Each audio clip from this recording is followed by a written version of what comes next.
traveled to Israel last week for the first time since the beginning of the pandemic. My three siblings and I finally had an opportunity to lay our parents to eternal rest in the Judean hills as they had instructed us in their lifetimes. Vayetzav otam vayomer alehem, ani ne'esaf el ami kivru oti el avotai. Then Jacob instructed his children, bury me not in the diaspora, but with my people in the land of Israel. Both my parents had what we could describe as a good death. Vayachal Yaakov letzavot et banav. And when Jacob finished giving these instructions to his children, he drew his feet up into his bed, breathed his last, and was gathered unto his kin. A good death in Judaism is living a long life, dying a natural death, surrounded by family at your bedside, and gently breathing your last. It is sad because parting is sad, mortality is sad.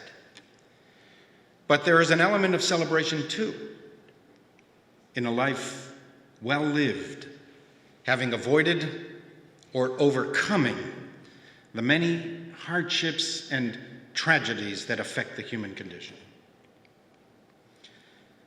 So it was deeply saddening to me that while in Israel, and immediately upon my return, 11 Israelis died evil deaths in 3 separate terrorist attacks over 8 days. These were lives snuffed out prematurely by those who were convinced that they had the right to take them, that in some imperious way they owned others' lives and could do with them as they pleased. Many of the victims were in their prime. There were young men and women, parents and siblings, a teacher killed while protecting his baby son with his own body, a young rabbi, an entrepreneur. They were both Jews and non-Jews, highlighting the astonishing diversity of Israeli society that some maliciously insist on describing as apartheid. 2 Gentile Ukrainian construction workers were killed. An Arab Christian police officer who, with his Jewish partner, heroically charged the terrorist, was shot dead while neutralizing the assassin. The officer's Jewish fiancée was inconsolable, unable to stop weeping in heart-rending lamentations broadcast on Israel television. She shared their plans for the future and lovingly described their children who would never be born. All of the dead and the wounded were attended to by Israel's vaunted medical establishment comprised of Christian, Muslim, Arab, and Jewish doctors, nurses, and first responders. This is some kind of strange apartheid. I caught CNN's report of the week's murder spree in Bnei Brak. It wasn't the lead story. It came at about minute 45 of the hour-long broadcast. Even Will Smith preceded the report from Israel. The headline of the CNN story projected, at the bottom of the screen was "Violence in the Middle East." On one level, that's true. It was violence, and it happened in the Middle East.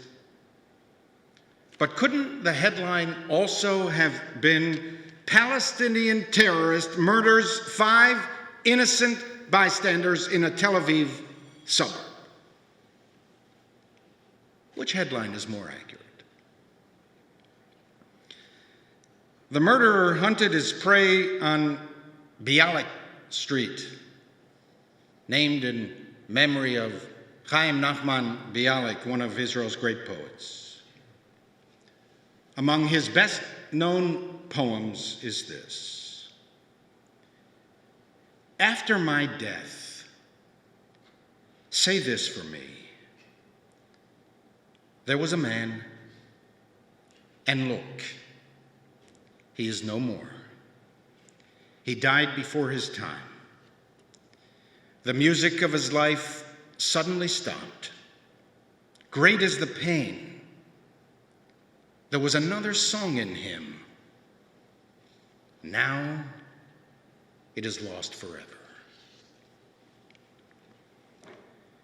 This year, Passover, Easter, and Ramadan overlap. Billions of Christians, Muslims, and Jews will celebrate their holiest festivals at the same time. All three religious traditions preach and teach peace and human dignity. But the sad truth of religion is that it also awakens and supercharges in some people the worst of human impulses. Some, invoking God, act as demigods, perpetrating and justifying horrendous crimes. They bestride the narrow world like modern-day Goliaths, their swords dripping with blood in fathomless depravity, casually dishing out death and destruction, and they are often defended by sophisticated rhetoricians who whitewash the dirtiest, darkest sins. Throughout my entire career, I've tried to preach the best of religion. At its best, religion is a source of inspiration, not intimidation. Religion is sublime when it animates us, arousing and awakening the better angels of our nature. We seek to instill a sense of right, goodness, and decency that is so overwhelming that any inconsistent thought or deed is rendered reprehensible in our eyes. The tragedies in Israel, the knowledge that for most people, Will Smith's antics at the Academy Awards were far more important to them than Israelis murdered by terrorists. And that in the end, Israelis face their enemies alone. These jolted my feelings of inadequacy that I have experienced for the past 6 weeks, witnessing this vast human tragedy unfolding in Ukraine. For like Israelis, Ukrainians too are alone. For sure, the United States and many allies worldwide are granting critical military, political, and financial assistance, but fundamentally, on the ground, like Israel, Ukraine is alone. The cavalry will not show up to save the day. And I feel their fear, because I too fear the same fate for our people. I always have. Am levadod yishkon uvagoim lo yitchashev. The prophecy of the Torah is that this is a people, the Jewish people, that dwells alone, not reckoned among the nations. The terror attacks in Israel reawakened my darkest dreads of Jewish aloneness. And I recognize this emotion in every attack on Ukraine.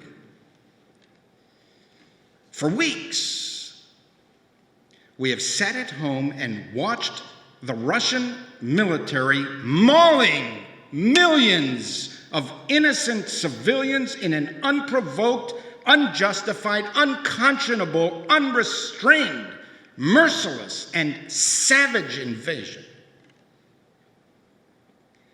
And I confess to you that I am inexpressibly frustrated by simply watching. I want to do something for them, but also for my own self-respect. Something that takes us out of observer status and thrusts us into the arena. I want us to be messengers of mercy, co-workers of kindness, consolation, and comfort, representing and expressing the best of Jewish tradition. We are diminished and compromised if all we do is lament orgies of perversities while washing down the last sips of our morning repast before beginning our day of labor. And for this reason, I am announcing today that our President, Steve Silverstein, and I will be leading a humanitarian mission to Poland and to the Ukrainian border the last week of April.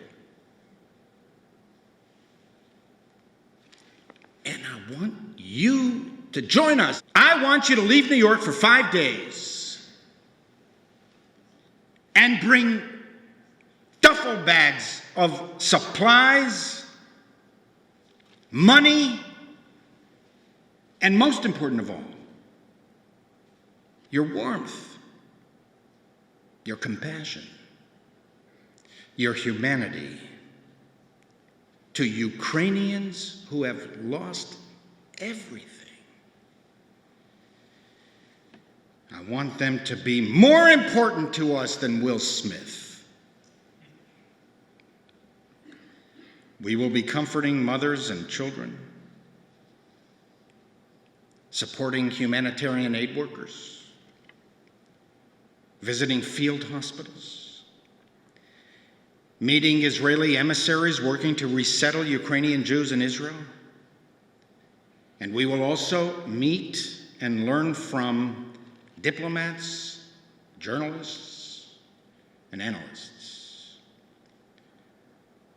Contact the office and let us know that you will be joining us. And you know what? I'll give you dispensation even to contact us on Shabbat. Help us to represent the best of Judaism, the best of religion. You will do much good for others, but also you will do good for yourselves. You will learn much more about the best and the worst of humanity. You will relearn that with all of our problems in this country, America is a blessed land, a miracle. You will fortify your determination to defend freedom. Now, what better message is that for you and your families during this Passover season? And most of all, you will cultivate in yourself a renewed commitment to humanity and to your fellow human beings. Those who will not be able to join us on this short notice, beginning next week, we will ask the entire congregation to bring supplies for us to take on our mission. We have a specific list of the most urgent needs that we will distribute next week.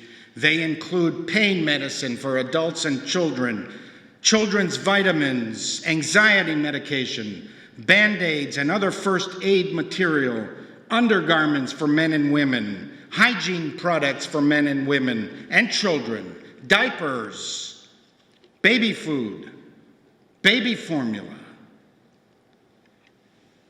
It's so sad even to list these needs, because by simply mentioning them, you can begin to comprehend the dimensions of the human tragedy. You have been very generous in contributing financial resources, over $140,000 so far. And for those who can give more, we will encourage you to give more so that we can bring with us direct financial support and give it literally, physically, to aid workers from you and in the name of our historic community. Jews have a special obligation to protect the weak. We are a refugee people. We know what it feels like to be uprooted. We know what it feels like to be dislocated. We know what it feels like to be exiled, to be scorned and hated. We know the loneliness, the sadness, the emptiness that never fully disappears. We ourselves so often yearn for the righteous to help us, save us, redeem us, rehabilitate us. Let us do for others what we hope others would do for us. In the words of that stirring Bialik poem, Hachnisini tachat knafech, ve'ili em ve'achot. Take me under your wing. Be my mother, my sister. Let your embrace be my shelter, a nest for my discarded prayers. I was deceived by the stars. There was a dream, but it too passed. Now I have nothing at all in the world, nothing at all. Take me under your wing. Be my mother, my sister.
ומלכותו ברצון קיבלו הריהם, משה ומרים ובני ישראל, לחנו שירה בשמחה רבה, יאמרו כולם.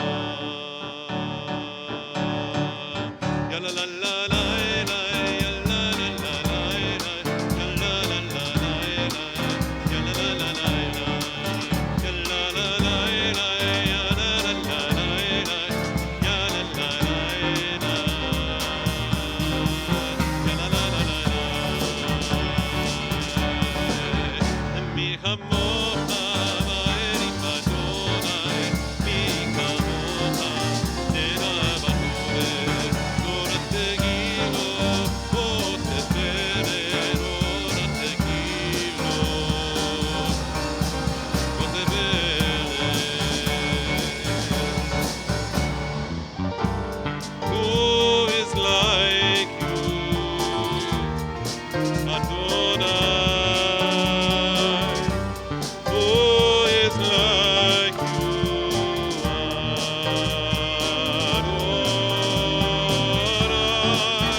We would be pleased to send a complimentary DVD of this program to anyone who wishes to support JBS with a tax-deductible gift of $36, double chai or more. Simply visit the JBS website at jbstv.org and click on the Donate button to make a donation by PayPal or your credit card. And please indicate the program for which you would like a DVD. Or you can send your tax-deductible check to JBS, Post Office Box 360, Stamford, Connecticut 06904. Or you can call the JBS Pledge Line at 833-MY-JBS-TV. That's 833-695-2788. And again, please remember to indicate which program you would like to receive with our compliments. We thank you for your kind support.